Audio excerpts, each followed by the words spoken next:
पवित्र गुरु दिवस उपलक्षे शिक्षक मानक मुख्यमंत्री को गोटे बहुत बड़ा घोषणा। तो 16,000 शिक्षक नियुक्ति आसको जाऊँगी। तो कौन रही संपूर्ण अपडेट केबे आसो कौन तो जानापे वीडियो को कंप्लीट देखो। वीडियो को जमा भी स्किप करंतुनी। चैनल को नुआ कर आसले चैनल को सब्सक्राइब कर दिंतु। पैकेट थे बेल आइकन को क्लिक कर दियो जहाँ वीडियो नोटिफिकेशन सर्वप्रथम पाइपर। वीडियो को निजे सांग मान पाक शेयर कर दिंतु जहाँ दोस्त वीडियो लाभ उठाइबे। तो चलतु डेन का वीडियो स्टार्ट करवा। तो वीडियो को गोटे पूर्व समस्त वीडियो को टोटल लाइक कर दियो। चैनल को सब्सक्राइब मत कर दियो। चलो देखा। तो एବେका टाइम रे देखी तो ऑलरेडी न्यूज रे हमर आसा इलानी कनक न्यूज बहुत सारा न्यूज चैनल देखी दे परबो कि प्रति पंचायत रे मॉडल विद्यालय तो सब पंचायत रे आदर्श विद्यालय गोटे स्कूल खोला जे आज को घोषणा करछंती।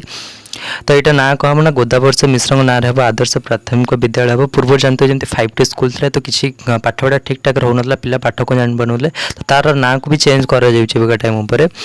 तो यहाँ थी कौन मुख्यमंत्री मोहन चंद्र माझी द्वारा गोटे बहुत बड़ा घोषणा थिला। ना ये विद्यालय उच्च स्तरीय प्राथमिक शिक्षा को दिज्व। आ नियुक्ति केबे आसो ना ये नियुक्ति आसो 3 मास भितर 16,010टी कनिष्ठ शिक्षक नियुक्ति पाइपर बोली घोषणा कराई। बहुत शीघ्र यार एडवर्टाइजमेंट पाई जाई पारिबे।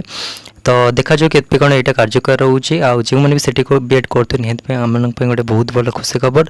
तो यह आज अपडेट। जब आज वीडियो भल लगे समस्त वीडियो को लाइक कर दियो। चैनल को सब्सक्राइब मत कर दियो। तो रोचे नमस्कार।